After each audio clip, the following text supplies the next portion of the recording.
दो पंजाबी बहू की गर्मा गर्म रसोई। मॉम, बहुत दिन हो गए, कहीं घूमने ही नहीं गए। अब बेटा, तुझे पता है घूमने का काम डॉगी का होता है, इंसानों का नहीं।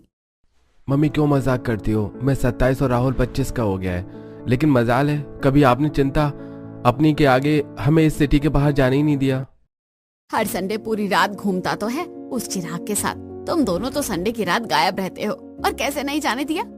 अभी 3 महीने पहले हम गर्मी की छुट्टी में तेरे ताया और ताई जी से मिलने गाँव गए थे ना। मामा मस्ती मत करो, हमारे ऑफिस की तरफ से ट्रिप जा रही है पंजाब, और हम दोनों भी जाना चाहते हैं। ठीक है बेटा, मुझे कोई प्रॉब्लम नहीं है। हेड ऑफिस से एक बार कॉन्ट्रैक्ट करके अपनी ट्रिप कंफर्म कर लेना। अगर ऐन मौके पर कैंसिल हुई तो ब्रांच ऑफिस जवाबदारी नहीं होगा। अपनी मम्मी की बात सुनकर दोनों भाई एक दूसरे का मुंह ताकने लगते हैं कि माँ ने क्या कह दिया। अब कौन से ऑफिस से परमिशन लेनी है? अरे भैया, मम्मी साफ साफ यही कहना चाह रही है कि पापा से एक बारी पूछ लो फिर जाओ। तभी वॉक से लौटे जीवन जी घर में प्रवेश करते हैं। सुन लिया मैंने, तुम दोनों को पंजाब जाना है। अरे जियो मेरे शेर, पंजाब बहुत अच्छी जगह है घूमने के लिए, और सर्दियों में तो और भी खूबसूरत हो जाता है। चारों ओर बस हरियाली ही हरियाली दिखती है। तो फिर हम दोनों पंजाब जाए ना पापा? हाँ हाँ बेटा, आराम से जाओ, कोई चिंता नहीं है। जिसके बाद दोनों बेटे बहुत खुश हो जाते हैं। उन्हें पहली बार आउट ऑफ स्टेट जाने की परमिशन मिली है। दोनों कमरे में जाकर जल्दी से पंजाब जाने की पैकिंग करते हैं और शाम की बस से सभी के साथ पंजाब निकल जाते हैं। सारा दिन सभी अमृतसर, चंडीगढ़ और पंजाब की अलग अलग जगहों और वाहे गुरु के दरबार में दर्शन करने जाते हैं। पंजाब का लंगर खाते हैं, फेमस लस्सी शॉप पर जाते हैं, खूब मज़े करते हैं, और स्टे करने के बाद अब रात में उन्हें रिटर्न अपने शहर नोएडा आना था। रात की बस में सभी चढ़ जाते हैं। अरे ओ बस वाले भैया, कितने समय में नोएडा पहुंच जाएगी ये बस? अरे भैया जी, आप अंदर जाकर अपनी सेमी स्लीपर सीट गिरा करके आराम करो। सुबह 5 बजे तक पहुंच जाएंगे, रात भर का सफर है। बढ़िया है, कम से कम रात की नींद हमारी डिस्टर्ब नहीं होगी। जिसके बाद सभी बस में चले जाते हैं, और अभी शाम ही थी, इसीलिए सभी मज़े से बस में नाचने गाने का माहौल बना लेते हैं और खुशी खुशी अपना सफ़र पूरा कर रहे होते हैं। लेकिन देर रात जब बस नेशनल हाईवे से गुजर रही होती है तो अचानक से रास्ते में वो बंद पड़ जाती है, और 10 मिनट तक जब बस नहीं चलती तो सभी कंफ्यूज हो जाते हैं कि क्या हुआ। भैया, किसी को टॉयलेट नहीं जाना है, आप बस चला दो। अरे भैया जी, बस रोकी नहीं गई है, खराब हो गई है। अचानक से ब्रेक मारने पर पीछे का चक्का जाम हो गया है। अब मैकेनिक को बुलाना पड़ेगा, वही ठीक कर सकता है इसको। अरे फिर तो बहुत टाइम लगेगा। सभी अपनी सेफ्टी के डर से बस में ही बैठे रहते हैं, कोई बाहर नहीं निकलता। 1 घंटा बीत जाता है लेकिन कोई रिस्पॉन्स नहीं। क्या हो गया भैया, आज चल जाएगी बस या नहीं? अरे माफ करना साहब, बहुत मुश्किल है आज ये बस चले। मैकेनिक ने आने से मना कर दिया है। आसपास जो भी मैकेनिक हैं, ठंड की वजह से अभी इतनी सुनसान जगह पर कोई आने को तैयार नहीं है। सब कह रहे हैं कि ठंडी में जितना कमाएंगे नहीं, हालत खराब हो जाएगी। अब आप लोग बस में ही सो सकते हैं, या फिर जिसे बाहर जाकर कमरा ले तो वो कमरा जाकर लेकर सो सकता है।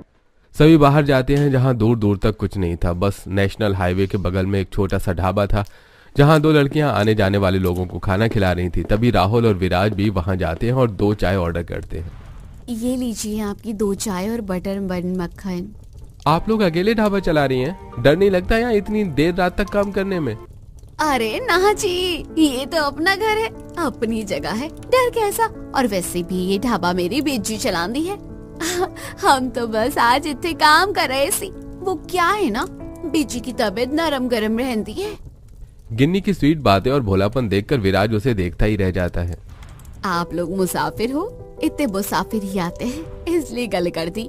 जी, यहाँ कोई रूम मिलेगा रात में सोने के लिए? हमारी बस खराब हो गई है, वो देखो वो है बस, लेकिन वहाँ बंद बस में सोने में मुझे घुटन होती है। सानो, थोड़ी गल समझ गई, लेकिन माफ करना, तुसी यहाँ तो कोई लॉन्ज होटल कुछ भी नहीं है। आप एक काम कर सकते हो, आप यही हमारे ढाबे पर आराम कर लो, खाट लगी है। यहाँ? वैसे आप लोग रात में ये ढाबा बंद नहीं करते हो क्या? अकेले 2 लड़कियां हैं केवल, डर नहीं लगता? कैसा डर जी, चालू हाईवे है, कैमरा लगा रखा है, और रात में मुसाफिरों को भी तो चाय पानी और खाने की व्यवस्था चाहिए ना। यहाँ दूर दूर तक कुछ नहीं है, इसलिए ढाबा चालू रहता है। और बताइए, तो हमारी बिजी रहती है ना इतने। चलो गिद्दे थोड़ी खातिर आलू के पराठे लांदी। हाँ जिसके बाद गिन्नी विराज और राहुल के लिए गर्मा गर्म मक्खन लगाकर आलू के पराठे सेकती है, तो वहीं पम्मी देसी स्टाइल में लस्सी तैयार करती है और दोनों को परोसती है। इतनी रात में लस्सी? यही तो नहीं पता आपको, लस्सी का कोई टाइम नहीं होता जी, जब मिले घटक जाओ। पम्मी और गिन्नी की बातें विराज और राहुल को बहुत प्यारी लगती हैं। दोनों उन्हें खाना खिलाती हैं, चाय नाश्ता देते हैं और जब ढाबे पर देर तक कोई नहीं आता तो उनसे बात करने लगती हैं। ऐसे ही बातों बातों में सुबह हो जाती है और पता भी नहीं चलता, बस बन जाती है। चलो जी, आप अपने पैसे बता दो जो भी खाने पीने के हुए हैं और हम चलते हैं, बस बन गई है। ना ना रहने दो जी, हम आपसे पैसे नहीं ले सकते। अरे ऐसे कैसे नहीं ले सकते, बताओ तो। विराज के लाख बोलने पर भी गिन्नी पैसे नहीं लेती।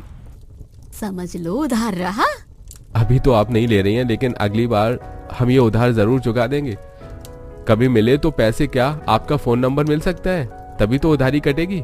गिन्नी मुस्कुराकर अपना फोन नंबर विराज को दे देती है। वहीं पम्मी और राहुल ने पहले ही बातों बातों पे नंबर एक्सचेंज कर लिया था।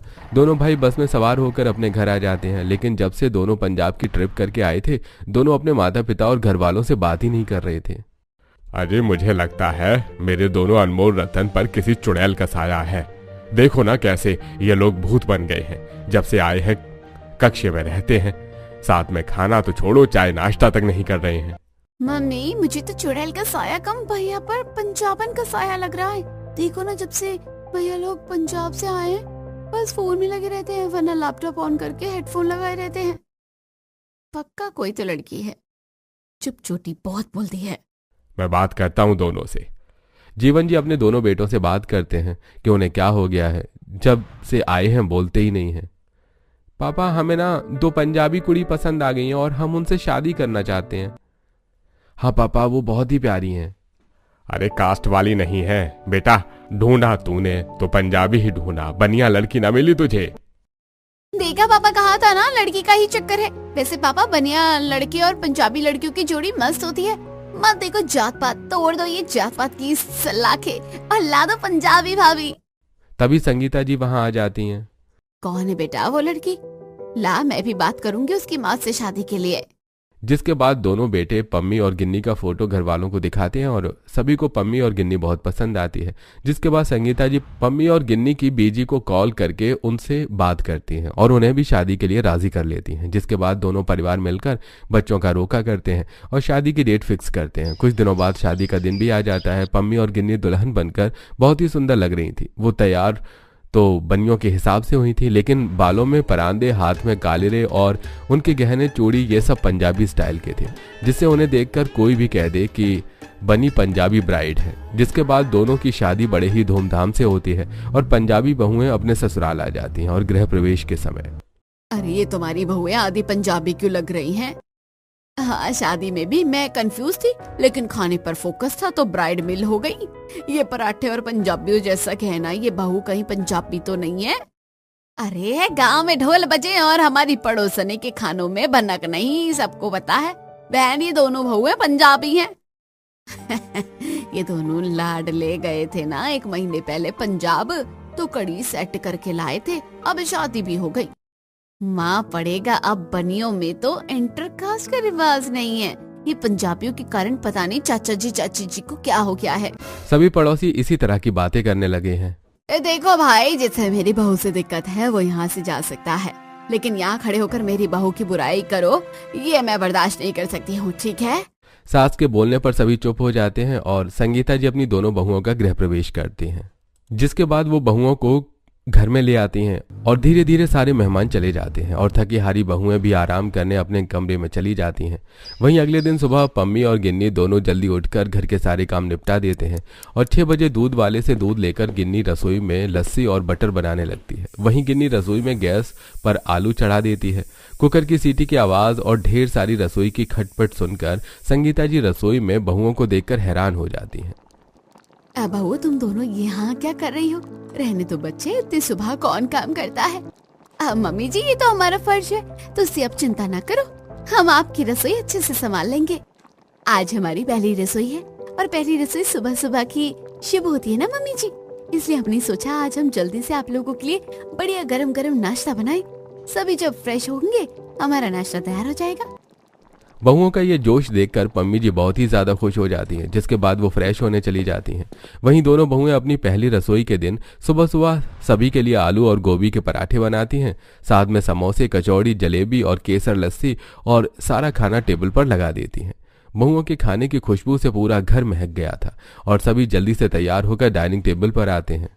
अरे आज तो नाश्ते की अलग ही खुशबू आ रही है। हाँ भाभी, ये खाना तो कमाल का लग रहा है। तू घर का खाना कभी खाती तो है नहीं, बस सूंघ के रख देती है और कह रही है कमाल का लग रहा है। हाँ है, तभी तो बोला भैया।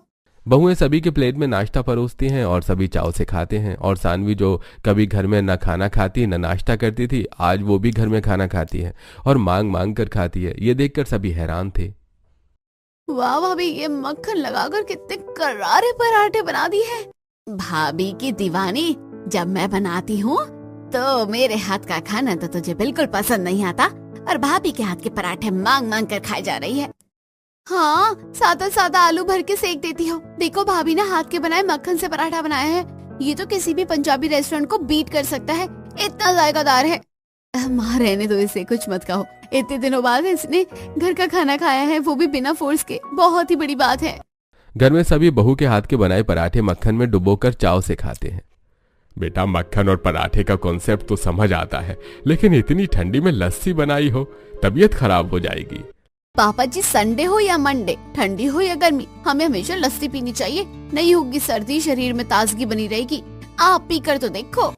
फिर जीवन जी लस्सी पी लेते हैं और उन्हें वो काफी पसंद आ जाती है। अरे ये समोसे कचौरी तो वाह वाह, क्या बात है, क्या स्वाद है। जलेबी भी कमाल की है। इसी तरह सभी बहुओं की खूब तारीफ करते हैं और उन्हें पहली रसोई का नेक देते हैं। बेटा जी, सब कुछ तो ठीक है, लेकिन कम से कम साड़ी पहन लेना था। ये सूट पहन रखा है। रहने दो ना माँ, वैसे भी साड़ी कितनी रिस्की होती है। भाभी अगर गलती से उसमें पैर फंस जाए तो चोट लग जाएगी ना। हाँ सो तो है, जाने दे बहू, तू सूट ही पहन कर आ। नई नई ससुराल में पंजाबी बहुओं के आने से घर का माहौल थोड़ा सा डिफरेंट हो गया था। सभी पहले से ज्यादा घुल मिल गए थे। वहीं शाम होते ही पम्मी और गिन्नी रसोई में चली जाती हैं। बहू, चाय बना रही है? जी मम्मी जी, हाँ चाय बना रही हूँ। ठीक है, भरनी में आलू की भुजिया का पैकेट है, उसमें से आलू की भुजिया भी लेते आना। इतना कहकर संगीता जी लॉन एरिया में चली जाती हैं। वहीं पम्मी और गिन्नी आलू को उबालकर फ्रेश आलू भुजिया बनाती हैं और उसमें कड़ी पत्ता, मिर्च, नमक, चाट मसाला और सिंग दाने, काजू बादाम सब ऐड कर देती हैं। साथ में चाय के साथ खाने के लिए थोड़ी सी मठरी भी तलती हैं और चाय नाश्ता लेकर दोनों बहुएं बाहर जाती हैं। नाश्ते में गर्मा गर्म ताजी नमकीन भुजिया देखकर सभी घर वालों का मन महक जाता है।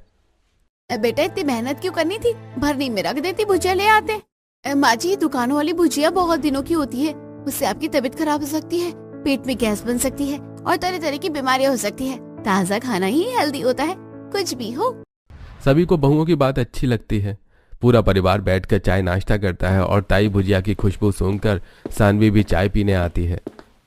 ये लट्टे मूछा चीनों वाली लड़की आज चाय पीने कहाँ से आ गई?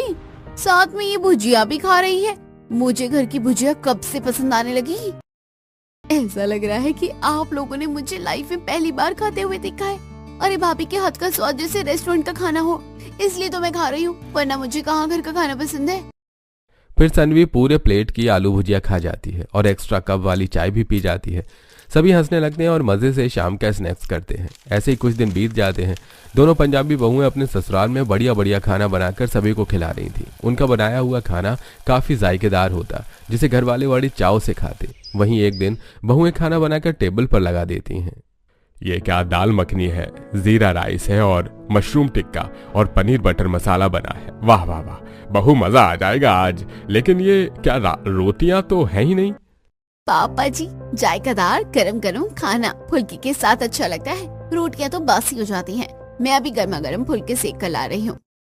पम्मी और गिन्नी रसोई में 2 चूल्हा जलाती हैं। पम्मी एक चूल्हे पर नान सेकती है तो गिन्नी फटाफट फुल्के सेक कर घर वालों को खाने के साथ में फुल्के परोसती है। गर्मा गर्म खाने के साथ फुल्के खाकर सभी को मजा आ जाता है। अरे रोटी तो हम डेली खाते हैं, लेकिन आज की रोटी का स्वाद अलग ही है। क्योंकि देवर जी गैस से उतरे हुए गर्मा गर्म फुल्के खाते समय हल्के फुल्के होते हैं।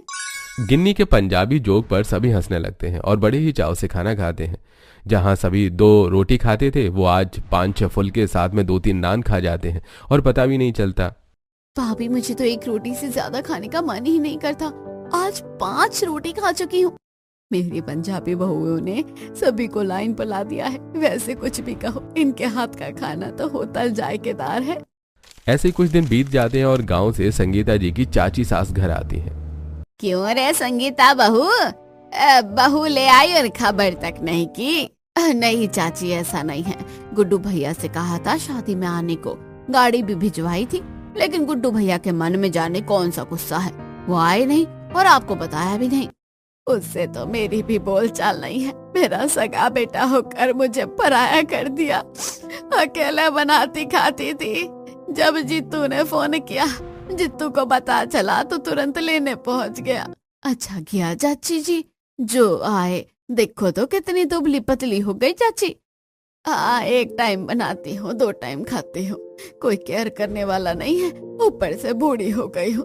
कब तक तंदुरुस्त रहूंगी? कभी ना कभी तो ये सब होना ही है। तभी दोनों पंजाबी बहुएं सिर पर दुपट्टा लेकर दादी सास के पैर छूने आती हैं। खुश रहो खुश रहो। अरे संगीता बहू को अभी से इतनी छूट दे दी, ये पंजाबन घर को भी पंजाब बनाती है। अरे ससुराल के रीति रिवाज से चलेगी या मायके के?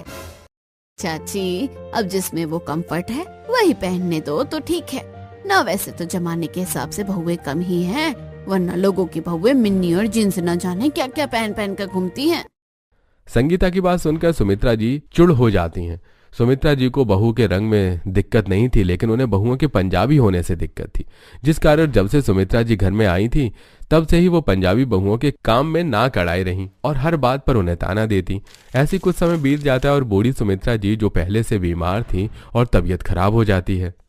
हमारी दादी की तबीयत पर ध्यान देने की जरूरत है। दादी जी कुछ खाती भी तो नहीं है, अब उनको हेल्दी हेल्दी खिलाएंगे। जिसके बाद गिन्नी और पम्मी बाहर से मिट्टी खरीद कर लाती हैं और घर के आंगन में मिट्टी का चूल्हा बनाती हैं और बाजार से सरसों का साग और हरी सब्जियां लेकर आती हैं और मिट्टी के चूल्हे पर पम्मी और गिन्नी सरसों का साग के साथ मक्के की रोटी बनाती हैं और उस पर 2 चम्मच घी डालकर सुमित्रा जी को देती हैं। खाने की खुशबू से ही सुमित्रा का मन महक जाता है।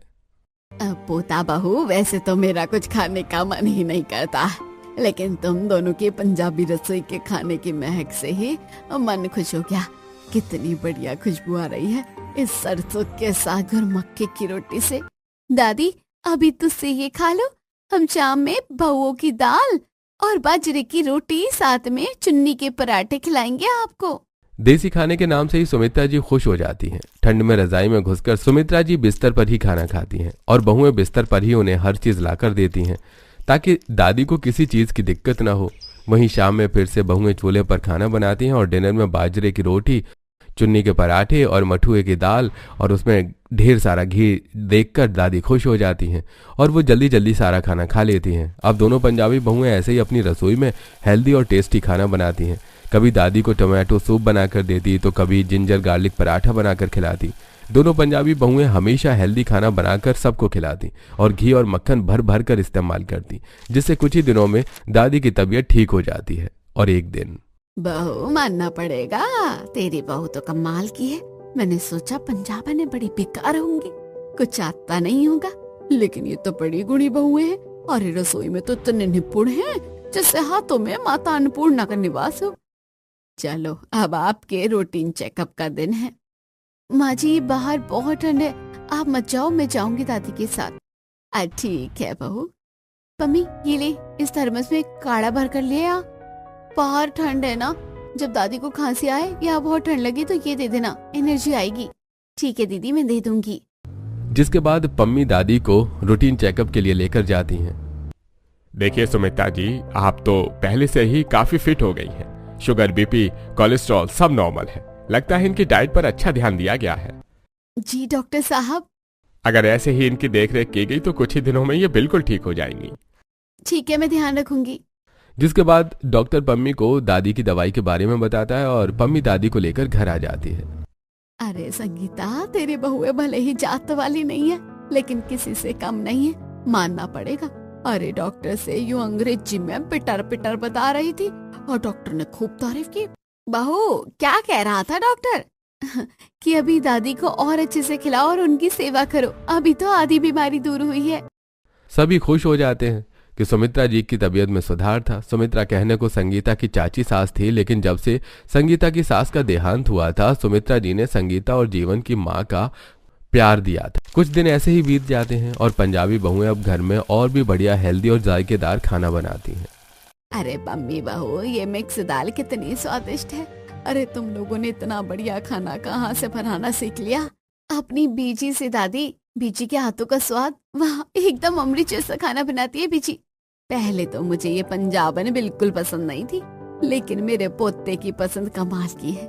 ऐसी बहू तो हम भी ला ना पाते इनके लिए, जैसी लड़की इन्होंने ढूंढी है। माँ, इन दोनों को आए काफी दिन हो गए हैं। अब तक घर में न कोई पूजा हुई है न पार्टी। वैसे तो गांव में नई बहू आती थी तो पार्टी होती थी ना। वो पूजा थी बुद्धू। अब तो चाची की तबीयत भी ठीक हो गई है। भाग्यवान क्यों ना अब हम घर में कथा करवा दें और मेहमानों को बुलाकर खाना खिला देंगे। क्या चाहती हो?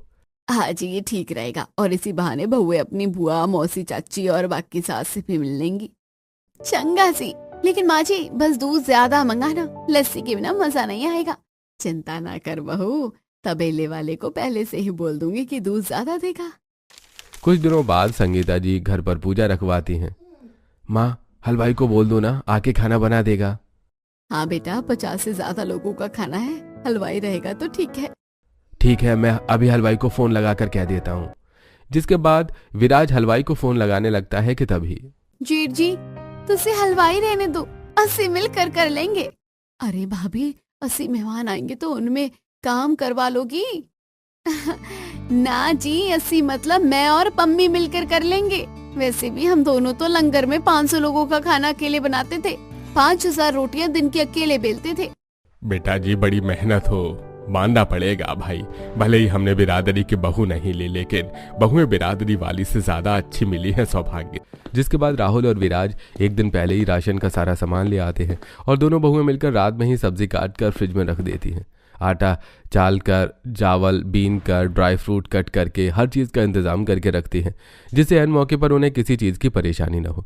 वहीं अगली सुबह तड़के उठकर ही बहुएं खाना बनाने में लग जाती हैं। दोनों पंजाबी बहुएं मेहमानों के लिए गरम गरम बढ़िया 3 तरह के पराठे बनाते हैं, काजू बादाम डाल कर समोसे बनाती हैं और कटलेट बनाती हैं ताकि वो अच्छे से नाश्ता कर लें। जिसके बाद खाने में वो छोले भटूरे, कुलचा, नान, पनीर टिक्का, रायता और वेज दम बिरयानी बनाती हैं। साथ में मटके में छाछ और लस्सी तैयार करती हैं और सभी खाना में केवल घी का इस्तेमाल हुआ था। मेहमानों के आने के पहले ही बहुएं सब कुछ तैयार कर देती हैं और जब मेहमान आते हैं बहुएं सुंदर सी सूट पहनकर आ जाती हैं। ये क्या बहू तो पंजाब बना गई, लेकिन बनियों वाले ढंग तो सिखा देती। इन्हें इतने सारे मेहमानों के सामने ऐसे सूट पहना रखा है, ये क्या चोली में फिट बांध रखा है? बुआ जी, पराठे होते हैं ये, और ये पंजाबी कड़ी दी शान है। दीदी, बिरादरी में पंजाबी बहू लेकर आपने नाक कटवा दी, वरना हमारे विराज और राहुल के लिए लड़की की कमी नहीं थी क्या? अरे एक से एक मिलती। इससे अच्छी तो मेरी कीर्ति है, कम सुंदर है लेकिन साड़ी और घूंघट के बिना दहलीज नहीं लांगती। क्या फायदा ऐसी बहू का जो एक गिलास पानी तक नहीं देती? दीदी, आपकी बेटी ये पंजाबी के साथ रह रहकर कुछ ज्यादा ही नहीं बोलने लगी है। देवरानी जी, अपने हक के लिए बोलना कोई गलत बात नहीं होती है, और मेरी बहू जैसी भी है बहुत अच्छी है, आप चिंता मत करो। सारे मेहमान तरह तरह की बातें कर रहे थे और पंजाबी बहुओं को उल्टा सीधा बोल रहे थे। घर वाले उनके लिए स्टैंड भी लेते थे, लेकिन बहुएं खुद चुप थी कि जिसे वो कहना है कहने दो, हम सही हैं तो क्या फ़र्क पड़ता है। कुछ देर बाद खाने का समय हो जाता है और दोनों बहुएं बड़ी से मेज़ पर सभी के लिए खाना लगाती हैं। स्टार्टर से लेकर डेजर्ट सब कुछ था। 3 तरह की मिठाई, 4 सब्जी, 2 तरह की चावल, 3 तरह की रोटी, 3 तरह के पराठे। लगता है भैया भाभी का बजट बढ़ गया, इस बार बढ़िया हलवाई बुक किया है। इतना सब कुछ खाने में तो घी की खुशबू आ रही है, आज तो खाने में मजा आ जाएगा। हाँ हाँ, खाओ खाओ खाओ। मेरी दोनों पंजाबन बहुओं ने ये सब अकेले बनाया है, और आज ही बनाया है। सभी हैरान हो जाते हैं कि 2 बहुएं इतना सब कुछ कैसे बना ली, और खाना काफी गर्म होता है, खाने में काफी ज्यादा टेस्ट होता है और सभी चटकारे लेकर खा रहे थे। यकीन नहीं हो रहा कि ये सब इन पंजाबन बहुओं ने बनाया है। मानना पड़ेगा दीदी, भले ही बहू परजात से लाई हो, लेकिन बहुत ही सही पसंद है। हमारी बहुएं तो 4 लोगों का खाना ढंग से नहीं बना पाती हैं, और उसमें भी गड़बड़। इन्होंने तो 80 लोगों का खाना बना दिया, और वो भी इतना सारा। सभी बहुओं के खाने की खूब तारीफ करते हैं और जाते जाते बहुओं से माफ़ी मांग जाते हैं। वहीं पूजा में बहुत ज़्यादा काम पड़ गया था, जिस कारण संगीता जी को बहुत ही ज़्यादा थकान लग रही थी और वो बेहोश हो जाती हैं। पापा देखो ना, माँ को क्या हो गया है, डॉक्टर को बुलाओ। कुछ देर बाद डॉक्टर आते हैं और संगीता जी का चेकअप करते हैं। देखिए, घबराने की कोई बात नहीं है, सब नॉर्मल है और संगीता जी से पहले से फिट हो गई है। और ये क्या सन्वी बेटा, तुम मोटी होने लगी? इतने सालों में तो कभी ये चमत्कार नहीं हुआ। डॉक्टर साहब, सब इन दोनों का कमाल है। फिर सभी डॉक्टर को सारी बात बताते हैं। अब आप लोगों की डाइट एकदम सही हो गई है, हेल्दी और टेस्टी खाना, ये तो ब्लेसिंग है। हम डॉक्टर के नसीब में भी नहीं। वैसे पंजाबी खाना सच में स्वादिष्ट होता है। डॉक्टर साहब, अब एक पराठा तो बनता है। सभी हंसने लगते हैं और अब घर में सब खुश थे। एट द एंड घर के साथ बाहर वालों ने भी बहुओं की कास्ट छोड़कर उनके गुण देखकर उन्हें एक्सेप्ट कर लिया।